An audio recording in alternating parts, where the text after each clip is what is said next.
Now you can't use return, break, or continue statements in a finary block. That would cancel the current exception, for example, and would break the overall control flow. Let's define this function.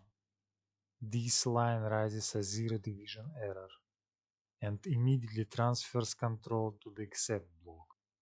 This line catches zero division error and would normally return this error code. Finary block always runs regardless of exceptions, so this function always returns zero. That's why returning finary block is harmful. Current version of Python will generate syntax warning. Let's rewrite this function in a safe way. Let's define variable result for returning values.